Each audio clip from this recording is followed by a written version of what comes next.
And I'm just really honored and grateful for Udit's work in putting the seminar together with our team at ISGAP. It's very important to deal with the issues of global anti-Semitism, certainly in Spanish and in other languages. At ISGAP, we do programs now in French, Arabic, English, and Spanish. And I think some of the issues that scholars and experts are dealing with in different parts of the world in different languages, the discourse and issues are sometimes different, and learning from each other can provide insights into the study of global anti-Semitism. So you did put together an incredible seminar series, and we're really grateful, and it's an honor to work with you, Judith. And I turn it over to you and just let you know that we're really grateful and honored for your efforts and to learn from experts who do research and write in Spanish. So thank you. Well, thank you, Charles. Thank you for this invitation. We had the experience, a previous experience of a series that was truly successful. I look forward now to this one. So let me start by thanking you, your team, and our colleagues that are joining us this morning. I also want to thank our translator to English, Sharona Wolkovich, and we'll try really to have a successful series. So now I'll turn to Spanish, right? This is what I'm expected to, right? Bueno, es un gusto, un desafío dar inicio a esta serie. Estamos abordando una temática que es muy compleja, que nos plantea a los estudiosos un compromiso intelectual, existencial y moral, la necesidad de compartir nuestros conocimientos, dialogar entre nosotros y con quienes nos acompañan en estas series. Creo y quiero decirlo que es tal vez sintomático por el tema que vamos a abordar, o por lo menos algunos aspectos que quiero enfatizar el día de hoy, que los acontecimientos que acompañaron el 7 de octubre y su impacto en el mundo judío y en el mundo general han planteado una situación, digo, el 7 de octubre, la guerra posterior, y hoy lo que estamos ya virtualmente en el cese de fuego, el fin de las hostilidades entre Israel y Hamas, tras un doloroso proceso para ambas partes, tras muertes, tras dolor. Y si pudiéramos nosotros entender cómo la repercusión que se dio en nuestros países precisamente por este conflicto, nos ayudaría a ver en perspectiva histórica la temática y la problemática del antisemitismo. Sabemos, lo hemos dicho, lo hemos escrito, el antisemitismo es persistente, perdón, en la historia, pero su carácter, sus funciones y sus manifestaciones cambian. Atraviesa la historia, pero también es dentro de una lógica de continuidad y cambio. Puede expresarse de diferentes formas, puede ser difuso o bien evidente. Si está latente, diversas configuraciones sociales actúan como un incentivo para mostrarlo. Hoy es un caso, me refiero, lo que ha sucedido con el conflicto y las expresiones y manifestaciones de antisemitismo diferenciales en el mundo. Puede darse a nivel individual y a nivel colectivo. Estamos frente a un momento donde el conflicto también ha generado expresiones de cuestionamiento de la vida colectiva, nacional y política judía en el Estado de Israel y también en lo que ha sido el proyecto, la idea de un renacimiento nacional como es el sionismo.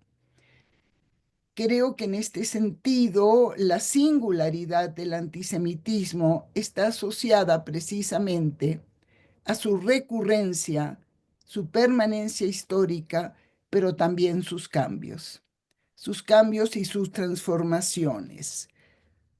Ha precedido sin duda al racismo, como hoy vemos la gran tendencia de ubicar al antisemitismo como, o reducirlo, no ubicarlo a una forma sin más de racismo, a la fundamentación racial de la discriminación al judío le precedieron otras formas religiosas, culturales, y que no se diga cuando interactúa con móviles de índole social, económica y política.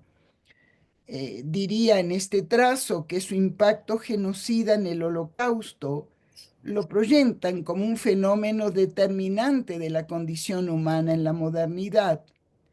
Por eso también hoy ver que el cuestionamiento de la memoria del Holocausto, como pretendidamente se diría que es excesiva o eurocéntrica, o bien el proceso de revertir la víctima victimario y que el pueblo judío estaría generando un nuevo holocausto, hace cruzar las fronteras entre prejuicios y posiciones políticas. En este sentido, diría que lo que hoy trataré de presentar frente a ustedes es cómo tanto los discursos como las acciones son los canales por los que fluye el antisemitismo, de un modo que no siempre es consciente para los actores, pero sí nos puede permitir a nosotros una reflexión sociológica, porque como proceso social actúa como un mecanismo que excluye al otro, lo excluye de un modo simbólico inicialmente, en un imaginario negativo que la sociedad ha construido históricamente. Y por tanto, parte de mi interés e investigación ha sido el estudiar las expresiones y su del antisemitismo y su producción discursiva, pero que no significa que siempre estamos frente al mismo fenómeno. En diferentes épocas y diferentes momentos se pueden recuperar viejos elementos al tiempo que se adquieren nuevas expresiones y funciones. Creo que estamos frente a un universo de ideologías y teorías, visiones de mundo, conceptualizaciones que interactúan y orientan el comportamiento. Y en este sentido tenemos desde lo que llamaríamos esa violencia simbólica por la palabra hasta el acoso, la violencia física, el asesinato o históricamente la racialización, perdón, de raza de un pueblo, llegando a su aniquilación.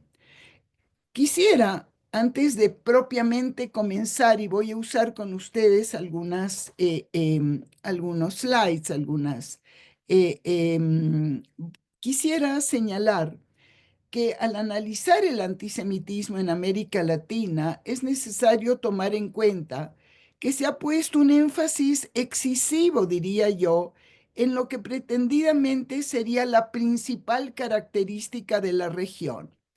Ello implica ciertos riesgos, los riesgos de una identificación simplista con América Latina, reduccionista de ella, como si solo sería un espacio de intolerancia y de expresiones antijudías. Debemos mantener un equilibrio analítico que nos permita ver esto que estoy planteando, la singularidad, y también verlo en el contexto de lo que hoy en el mundo asistimos. Permítame entonces compartir con ustedes unos slides. Voy a compartirlos y entonces podríamos avanzar y decir,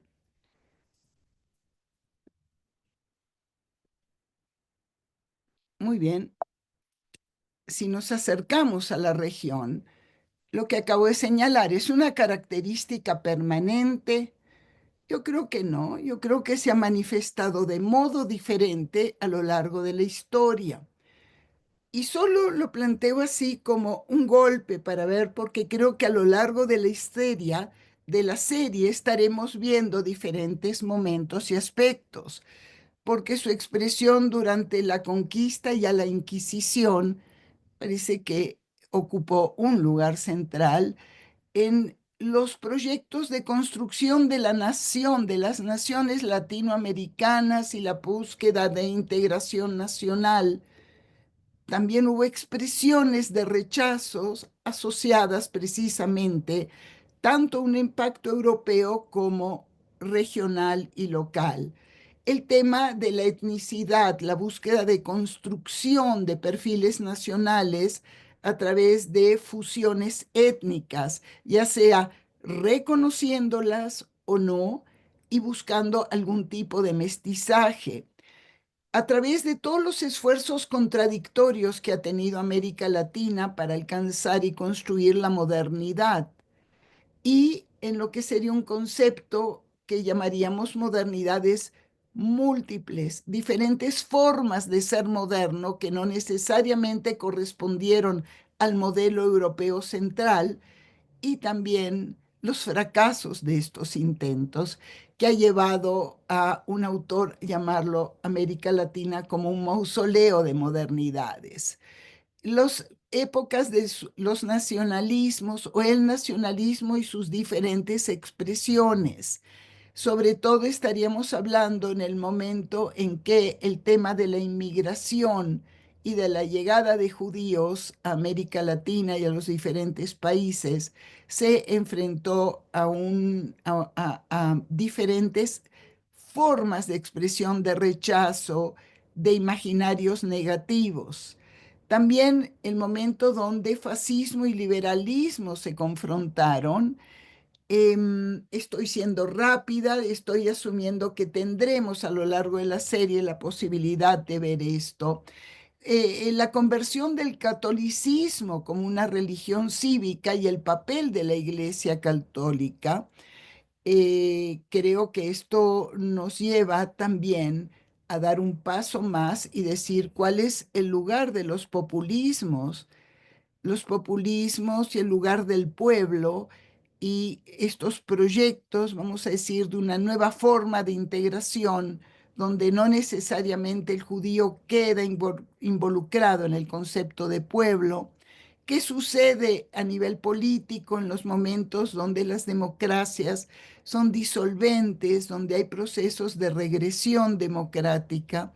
Y todo ello me lleva junto a lo que se ha planteado. Me imagino que podemos incorporarlo en todas las series que aquí se dan de antisemitismo en las diferentes regiones, que hay un tema regional y un tema global a la luz de, en el caso de América Latina indiscutiblemente, de crisis recurrentes. En este sentido, si continuamos y avanzo, diría que uno de los puntos que quisiera señalar es que cuando hablo de ese imaginario histórico, me refiero sobre todo a estereotipos históricos de los judíos, cómo se modifican y cómo se dan superposiciones de estos prejuicios, porque el antisemitismo, si bien se produce y reproduce discursivamente, puede ser subjetivo, con imágenes, mitos, actitudes y también conductas, acciones. Y en este sentido, creo que ha sido importante revisar cómo se construyen estas imágenes fijas como unitaria, imágenes negativas como si fueran capas geológicas. Y esto nos lleva a pensar cómo se organiza socialmente el odio y el lenguaje del odio, cómo se ve al otro, cómo se percibe y cómo se transmite. Por eso me atrevo a presentar de un modo también rápido, a lo mejor, cuáles son las imágenes que históricamente hemos tenido como pueblo deicida, la dominación del mundo, conspiración mundial, pero amantes del dinero, un pueblo de poderosos, egoístas, inmorales, un grupo que es ajeno, extraño, sin raíces al lugar, y poco a poco vamos viendo que va hacia expresiones como el lobby sionista, que tiene un carácter racial distinto, y nos vamos acercando también a Israel y el sionismo. Esto diría yo que hay como una matriz de conceptos, un conjunto de conceptos que nos van a ir acercando, y lo veré con más detalle luego, al tema del colonialismo, el Estado de Israel como un proyecto judío mundial, no como un proyecto de construcción de una nueva nación, de una nueva país, perdón, sino como parte de un proyecto de colonial de los grandes imperios, hasta llegar a apartheid y Estado genocida, que es lo que estamos viviendo hoy, y que ahí, como trataré de ver en un momento también con ustedes, es donde los límites, las fronteras entre el antisemitismo, el antisionismo y la crítica de Israel, la legítima, pero que puede ser también antisemita, cruzan, borran, nos generan situaciones tal vez inesperadas, diría. En este sentido, voy a avanzar, mm, perdón, que responda esto, y diría rápidamente para ver cómo se construye este imaginario.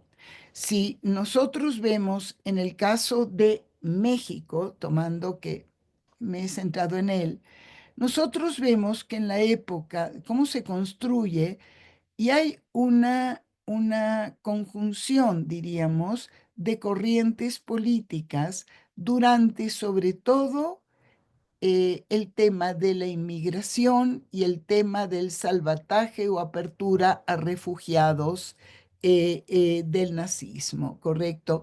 Y lo que empezó a ver y lo que quiero mostrarles en esta gráfica es cómo empiezan a haber conexiones donde nos plantea que tanto izquierda como derecha, gobierno y un momento de un gobierno progresista, como puede ser durante el cardenismo, encontramos frente tanto a la inmigración como al refugio, al exilio, perdón, expresiones que van construyendo esto. Puedo ver en las más extremas, crueles, judíos tribales, egoístas, en la derecha intelectual, extranjeros perniciosos, secularizantes, agentes de la modernidad. Lo vemos en agrupaciones que van dando, influyendo sobre la política gubernamental, tal como no asimilables o contra el interés económico. Si vamos nosotros a Argentina posteriormente, vamos a encontrar algo que me parece fundamental, interesante señalar, que es cómo emerge ya, y me estoy acercando a los 50 y ciertamente más a los 60, cómo emerge el argumento de una doble lealtad, servidores de Israel, pero también esto asociado, si ustedes recordarán, al proceso de Eichmann, correcto, la captura. Ya aparece el tema del sionismo como una justificación del antisemitismo. Y en esta construcción de tropos continúo, y aquí, si ustedes me permiten, me gustaría por un momento, tal vez, dejar de compartir, verlos de frente y señalarles algunos aspectos que creo que son como un salto que nos lleva a lo que sería la situación, sobre todo hoy. El inicio, la génesis que se da con un cambio radical en la percepción e imagen del judío y de Israel, los dos interconectados, que pasa de ser un país de refugiados, de quienes lucharon contra el fascismo, a convertirse en un país que se va a enfrentar a temas como la ocupación. Me refiero a una serie de hechos y procesos que cambiaron el clima y el discurso público y que nosotros lo estamos viendo y me preocupa que no fuera yo a, por la rapidez o la restricción del tiempo, a ser frente a ustedes ligera en generalizaciones, pero creo que estamos aquí precisamente al inicio de un proceso que fue dándose durante las décadas siguientes. Eh, Confluyen varios procesos. Voy a enunciarlos de este modo. La Guerra de los 6 días, el fracaso de las armas rusas y la ruptura de la Unión Soviética con Israel y la alianza con el mundo árabe. Esto aparece como un impacto fundamental, sobre todo luego asociado con el estallido de antisemitismo en la Unión Soviética, en los estados de Europa del Este, Polonia, la expulsión de los judíos, Alemania Oriental, el apoyo ultranza al bloque árabe. Paso y doy un brinco. Un año después, los movimientos, en 1968, los movimientos estudiantiles, los movimientos de minorías, el campus universitario, la universidad, ese 68, que también tuvo elementos de expresiones preocupantes frente a un universalismo que buscaba esta nueva generación de jóvenes. Gradualmente este proceso, la ruptura de relaciones de los estados asiáticos y africanos tras la guerra, esto va generando un clima global, un clima que se expresa regionalmente y nacionalmente de modo preocupante. Poco a poco el concepto y la imagen del refugiado histórico judío en el Estado de Israel pasa a convertirse o pasa a ceder su lugar a lo que se va construyendo como la gran víctima de este momento, que es en efecto el pueblo palestino, que se va cada vez consolidando más y que inicia el proceso de ocupación que va a resultar en posiciones críticas fundamentales.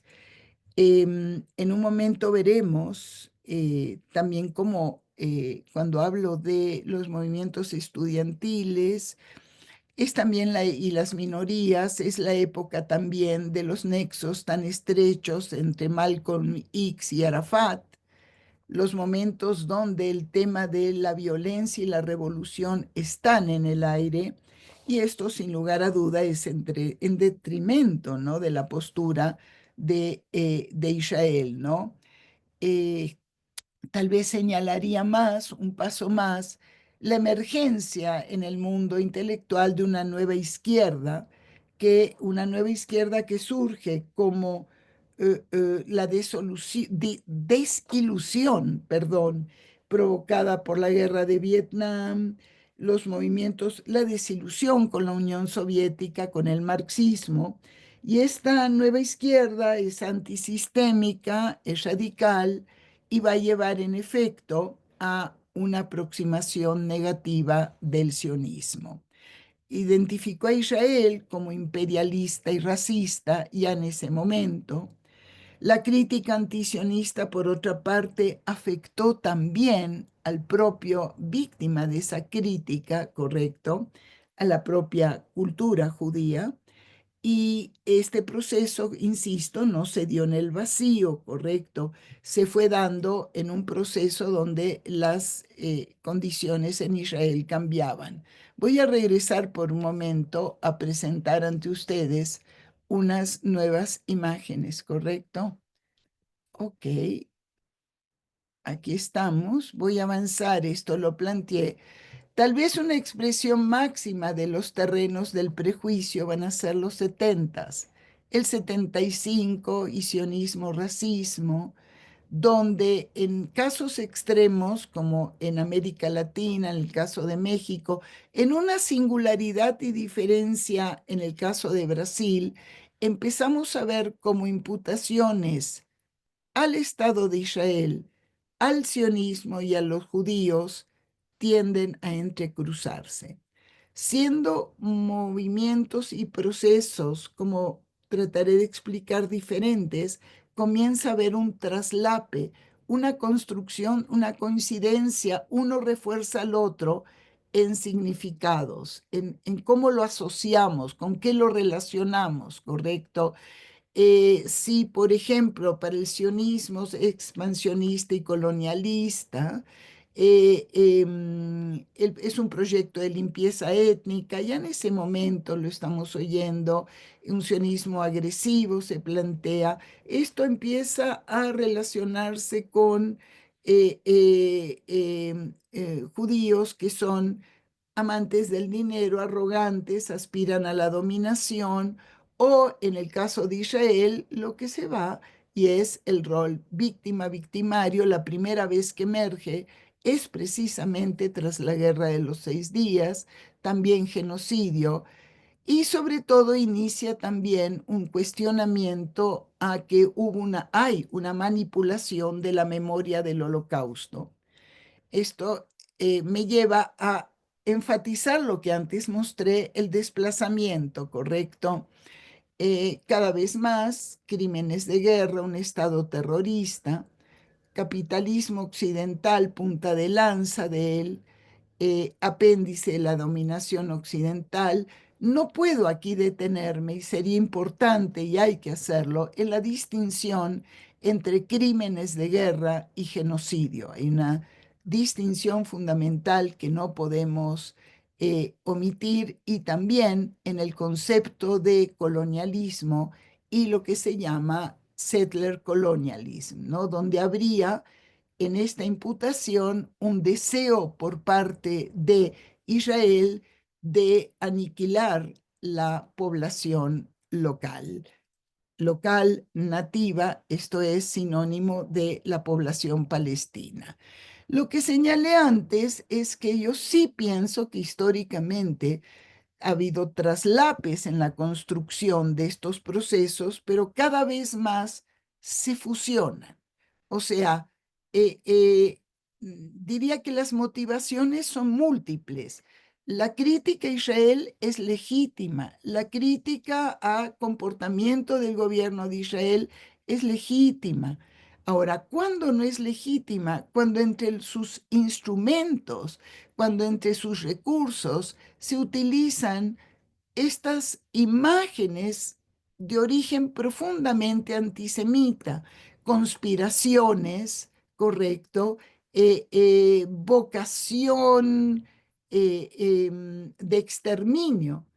Y me parece que frente a esto que estamos, en este cuadro sintetizo, pero hay muchos factores que actúan. ¿Quiénes y cómo? ¿Cuáles son los legados culturales, las características de la población? Y también, obviamente, y esto me resulta fundamental destacar, donde voy a dar un brinco para llegar a hoy, que es lo que pienso que debemos en este momento procurar entender. Los posibles resultados de este tipo de cuestionamiento que se da a diferentes niveles es que hay una normalización de la hostilidad en contra de Israel y también en contra del pueblo judío. Se va radicalizando el discurso. Los umbrales de rechazo y aceptación son nuevos. Hay una mayor aceptación al rechazo, en una deslegitimación de Israel y en lo que se da como formas de violencia, tanto simbólica como física. Y creo que este es uno de los problemas que hoy estamos atendiendo. ¿Cuáles son los límites y cuál es el debate interno dentro de los investigadores, las comunidades judías organizadas, el Estado de Israel, de cuáles son los límites y las diferencias y los deslindes entre antisemitismo, antisionismo y crítica de Israel. Esto es lo que yo marco como fundamental. Esta crítica puede tener dimensiones legales o dimensiones legales y legítimas y dimensiones profundamente prejuiciosas y rechazantes. Y entonces aquí iría por un momento muy breve. Creo que tendremos oportunidad a lo largo del ciclo de ver. El 68 marcó un viraje en la academia y el campus universitario fue el momento de esa revolución totalmente idealizada, realmente el momento de la juventud, del cambio y también el surgimiento de lo que señalaba como esa nueva izquierda cuestionadora y crítica de una solución nacional o del nacionalismo en el caso judío, porque Israel es visto más como un nacionalismo occidental y no como un nacionalismo de pueblo oprimido. Lo que vamos teniendo es que hoy, en este salto que daría, en este acercamiento a imágenes, nuevamente la academia y el campus son un espacio donde se va construyendo no solo nuevo conocimiento que propone entender mejor expresiones que no son solo europeas o de Europa, sino que trae y recupera prejuicios. Uno de ellos sería que frente al norte global, el sur global, aparece como un espacio de liberación frente a Occidente. Y aquí tenemos lo que veremos que han sido las expresiones fundamentales de ver lo que sucedió el 7 de octubre como un momento de liberación, como un momento de cambio revolucionario. El judío e Israel no son vistos como parte del sur global, sino como parte de un centro que diría, el concepto es que el judío es blanqueado. O sea, el judío no es una minoría, no es una minoría étnica, no tiene históricamente una historia de persecuciones. No, el antisemitismo no aparece como otras expresiones de odio.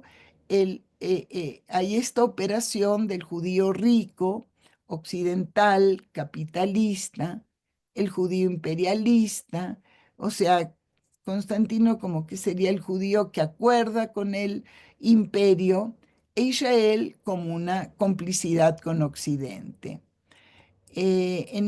Quisiera decir que en varios de los autores que trabajamos vemos como el conflicto en el Medio Oriente es visto como originado solo por Israel y como potencialmente disruptivo. Y aquí nos aparece también cuál es el espacio del campus.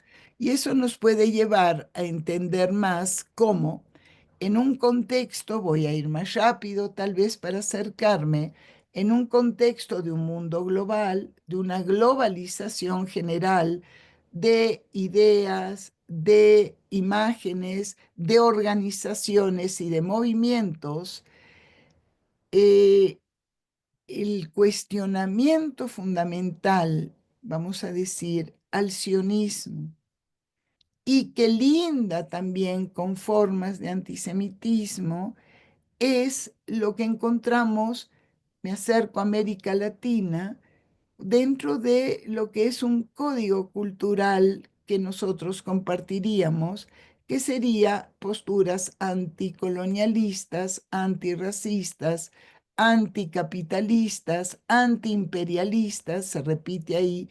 Esto es, aparece como una forma de antagonismo que no permite ver cuáles son proyectos alternativos de construcción de una situación regional. Ahora voy a Medio Oriente. Entonces, ¿Qué es lo que sucede? Que estas manifestaciones, tanto en la dimensión de acción y discursivas hoy, que van entre esta crítica al sionismo, que aparecería como más útil de sustituir como crítica al Estado de Israel o a una historia, vamos a decir, judía, se presenta en América Latina. Y en América Latina se presenta precisamente en una división clara. Si nosotros vemos en este cuadro, quienes han apoyado a Ucrania, y trato de relacionar los conflictos, eh, em, o apoyado a Rusia, y su relación con el apoyo a Israel y el apoyo a Hamas. Me parece que aquí situaciones como la de México y Brasil son situaciones equidistantes, pero que también han tenido un, un, un movimiento no fácil, sobre todo en la calle y en el campus universitario. Voy a ir un paso más, voy a tratar de, no veo ahora porque no estoy viendo que está con nosotros Luis Roniger, querido colega, donde ha habido un intento muy interesante de ver cómo dentro de esta marea rosa, o sea, de los gobiernos progresistas y también los regímenes populistas, ha habido una extensión de posturas que han sido profundamente críticas, con tintes también antisemitas. El caso de Venezuela me parece eh, em, que es absolutamente paradigmático. Ahora miren, traigo rápidamente este ejemplo de cómo, si bien los países de América Latina no han logrado consolidar fuertes alianzas regionales, sí, el cruce de fronteras de prejuicio y organización se da a través de entidades y movimientos. El 8 de octubre, un día después del 7 de octubre, la Federación de Entidades Argentino-Palestinas ven ya esta noticia eh, de lo que sucedió, de la masacre del 7 de octubre, como un levantamiento de nuestros hermanos que ejercen su legítima defensa en contra de los cercos impuestos por el Estado de Israel, la cárcel al cielo abierto más grande del mundo. Derribaban las fallas de la segregación del ente ocupante, y va aquí, pero fíjense, luego viene atacando directamente la soberbia del Estado ocupante. Continúa pidiendo y llamando y convocando a aplaudir este acto de liberación. También vemos cómo en octubre aparece una serie de agrupaciones en Perú, Grecia, Italia, Brasil, Azerbaiyán, cruza totalmente y América Latina, donde nuevamente se ve a Hamas como organización de la resistencia palestina. El hecho de que Hamas aparece como el referente y en él se diluye todo el drama del pueblo palestino genera confusiones muy serias en las manifestaciones. Pero aquí pueden ustedes ver que ya la crítica no sería solo a lo que sucedió en la Guerra de los 6 días, ni siquiera vamos a decir, al establecimiento del Estado, sino previamente, ¿no? El proyecto mismo que inicia el siglo XX, que es el robo de tierras del pueblo palestino mediante la instalación artificial de Israel como Estado colona, en sus tierras, ha sido un emprendimiento del imperialismo anglo-norteamericano que no sobreviviría sin el envío sistemático de recursos y armamento de parte de estas potencias. Aquí debo decirles que es muy interesante, lamentable ver cómo empieza a haber una lectura ahistórica de cuándo y cómo se desintegran los imperios, quiénes y cómo son los judíos en esos imperios, y claro, obviamente que leído a la luz del siglo XX final genera situaciones diferentes. Entonces, ¿qué es lo que vemos en América Latina? La calle y el campus son espacios fundamentales de expresión y en un momento iré al tercero, que es también las redes sociales. Pero miren, aquí presento. Los carteles, esto es muy interesante, los carteles, perdón, perdón, los carteles, es que estoy oyendo una voz, los carteles eh, em, lo que tienen aquí, si ustedes ven, básicamente el taller artístico de producción de estos carteles que luego circulan está en Chile. México, la calle y el campus, Argentina, Chile, cada uno tiene su diferencia, ¿correcto? Pero sin lugar a duda, la defensa del pueblo palestino se focaliza en la defensa de Hamas y la destrucción del Estado de Israel aparece también como uno eh, de los, eh, de los propósitos, perdón. Colombia, obviamente, genocidio en Palestina. Aquí tenemos el llamado a la solidaridad. En este sentido, quiero cerrar este punto o estas imágenes que estamos viendo precisamente por una parte, este flujo que se da en la región, también hacia el norte, si regreso y ustedes ven en muchas de las expresiones que se dan en el campus en Estados Unidos y lo que se da en Europa con sus singularidades, estoy regresando, plantea una situación muy difícil. ¿Dónde está el límite, perdón, entre antisionismo y antisemitismo si en una universidad uno llega y ve un cartel que dice fuera los sionistas de esta universidad? ¿Quiénes son los sionistas? Bueno, pues sí, son los judíos, correcto. No todos los judíos, hay buenos y hay malos, sí, es cierto. Pero fuera parte de esta, lo digo irónicamente, de esta distinción, obviamente también tenemos voces críticas dentro del mundo intelectual judío que creo que debemos deslindar y distinguir y tratar de ver cuál sería los nexos con otro tipo de expresiones para no caer en ligerezas. Voy a ir a un tercer pilar, la calle. La calle lo señalamos en las manifestaciones, el campus y también en esto que son las redes sociales, que tienen esta característica de anonimato, de inmediatez, con una naturaleza global y la centralidad de las redes sociales, el Internet, en el alza de expresiones antisemitas ha sido fundamental. Se crea una red, se crea una identidad colectiva, un sentido de comunidad, una subcultura racista global, pero también conectada con focos y centros de organización explícita.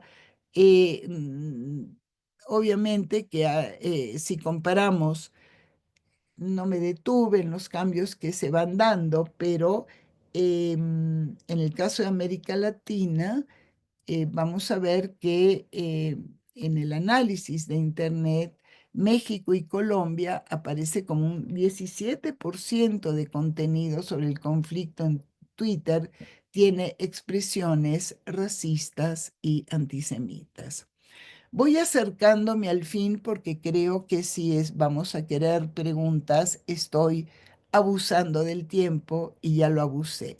Quiero acabar diciendo que hoy por hoy estamos en un momento donde asistimos a continuidad y cambio, a continuidad y rupturas de expresiones históricas del antisemitismo. Tiene forma, funcionalidad y expresiones diferentes. No quisiera, y lo dije desde el principio, generar situaciones simplificadoras que llevarían a pensar que América Latina es el territorio del antisemitismo si hemos dicho que es difícil para ciertas culturas de intolerancia a la diversidad lidiar y ha sido históricamente con un grupo diferente a la aspiración a ese pueblo homogéneo, a esa nación homogénea.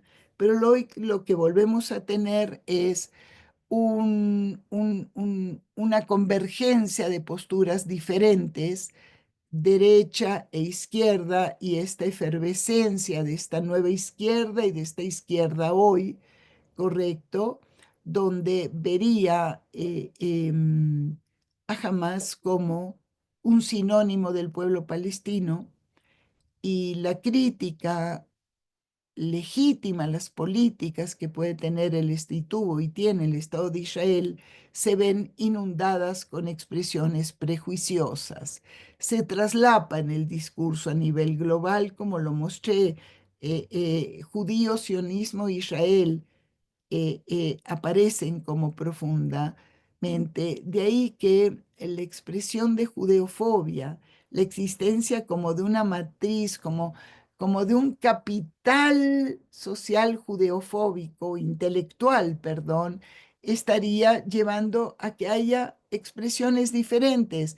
El judío tiene demasiado comunidad, su religión, su nacionalismo, su ser cosmopolita y todo ello llevado del Estado a las comunidades judías y viceversa.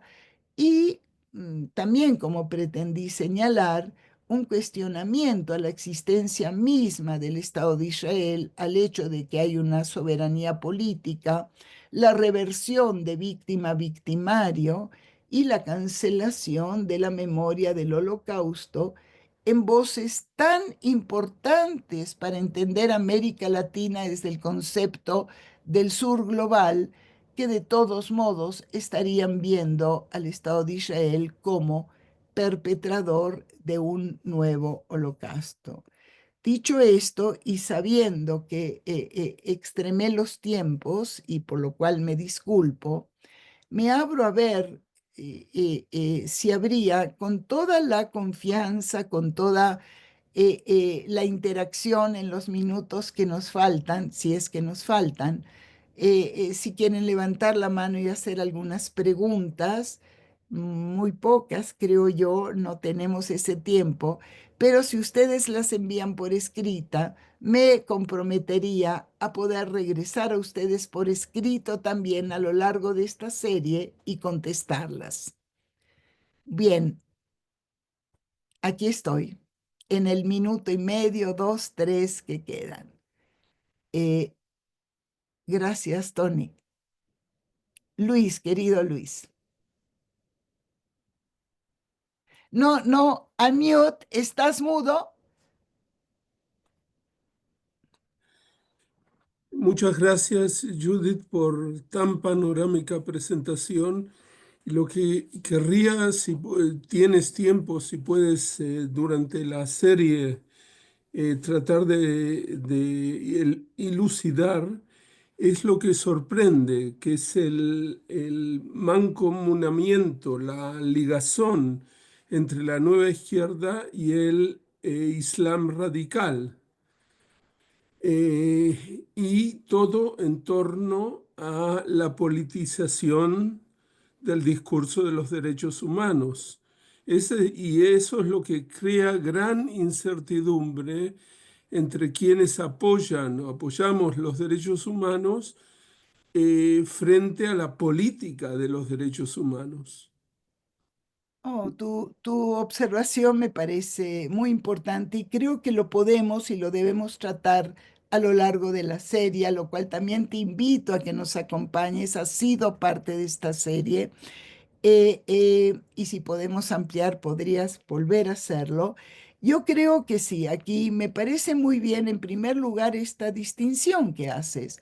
¿De qué nueva izquierda hablamos? Y cuando el pensamiento progresista no se arroja en la izquierda, no se aloja en la izquierda, vamos a decir, y el Islam radical, que no es absolutamente ni toda la cultura árabe ni todo el mundo árabe. Ahora, una vez que este tema se politiza, es muy difícil encontrarnos en la defensa de los derechos humanos en un espacio que reivindique la existencia del Estado de Israel o la memoria del Holocausto o la condición judía como algo que impediría ese universalismo supuestamente correcto. Yo creo que vamos a hacerlo, lo acepto y como un reto y te invito a que lo veamos esto. ¿Cómo no? Me parece importante. Gracias, Luis, gracias. Muchas gracias. Bueno, sí, por favor. Creo que sería, hay dos. Tenemos una y dos. Una que quiero ver, que veo la mano levantada de un colega de la Facultad de Ciencias Políticas, Carlos Ballesteros, y también de Ariel. Si son breves, excelente. Carlos.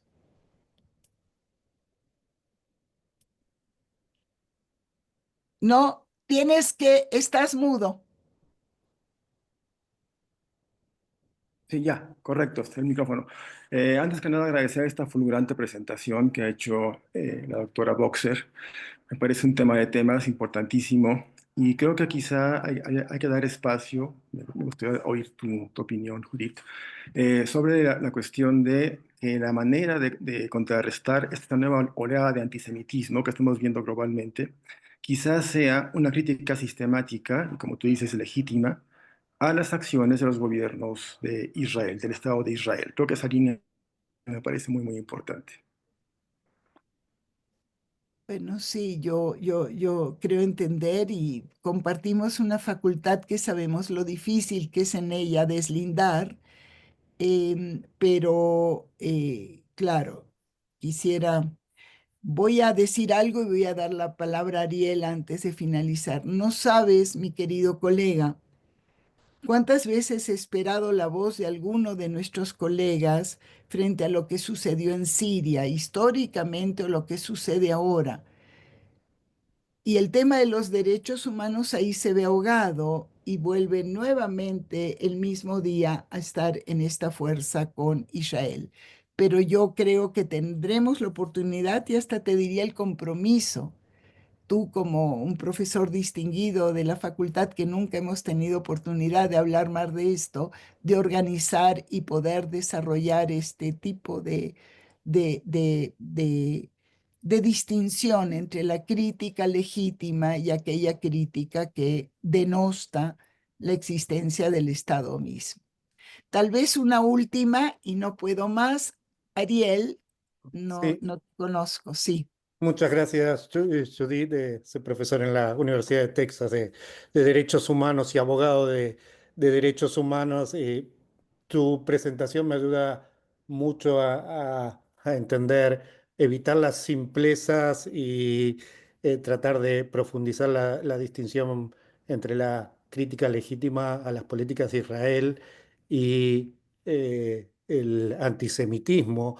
Y mientras estaba entusiasmado, al final quedé decepcionado con los pósters que pusiste en las universidades, creo que era Venezuela, Uruguay y Guatemala, que yo no los veo antisemitas de ninguna manera. Eran todas críticas a detener el genocidio, o, pero no había ninguna referencia en esos carteles a ser contra el judaísmo o contra el sionismo como expresión de la liberación del pueblo judío. Entonces quisiera ver si puedes profundizar un poco más el sentido de estos carteles para poder entender cuándo estamos frente a una crítica legítima frente a una actitud antisemita. Gracias. Mira, yo no tendría ahora tiempo, pero me va a interesar que continuemos y para la Bueno. serie, pero sí quisiera decirte, tú como abogado y nosotros todos preocupados con derechos humanos, que hay una diferencia entre una implicación de crímenes de guerra y de genocidio. Y me parece que esto no se hizo en el caso de Israel. Entonces, bueno, vamos a poder dialogarlo. Yo quisiera que trajéramos aquellos elementos que nos permita ver. Creo que toda la dimensión de un propósito de exterminio no se dio. Y soy consciente que esta semana en Israel, un grupo de investigadores asociados a Banir publicaron un documento que es un análisis de la guerra, lo conoces, ¿correcto? Bueno, y ahí se habló del concepto de limpieza étnica, que yo lo estoy atribuyendo fundamentalmente, Ariel, a la polarización que existe en la sociedad israelí y en la academia israelí y en la academia en general del mundo. Pero ya el tiempo nos ganó. Yo me comprometo realmente a que durante la serie podamos abordar esto con los otros compañeros que vienen. Ujú. Tal vez el cartel no sería solo el escogido, mi intención era la calle, o sea, Correcto. el campus y la calle. Ujú. Entonces, pero lo podremos ver. No quisiera que sientas decepción, sino una invitación a reflexionar sobre esto. El diálogo se ha roto, se ha roto. Somos una academia dividida, un pueblo dividido, una humanidad también dividida en mucho. Entonces, me parece que esto es lo que quisiera responderte. Sí hay una diferencia fundamental y voy a tratar con los colegas de presentar y podemos dialogarlo. Y si esta serie asume este carácter interactivo, pues ya tenemos varios de los que estamos aquí que podemos continuar en este espacio. Bueno, yo debo decir que llegué al fin, ¿no es cierto? El Shaddai, I assume that I reach exactly the point where you are going to erase us, right? Yes, And before yes. erasing us, please, if you would like to Yep, close thank you this all. session. Yep. Thank you all for joining us, and we'll see you for the next session. Bueno,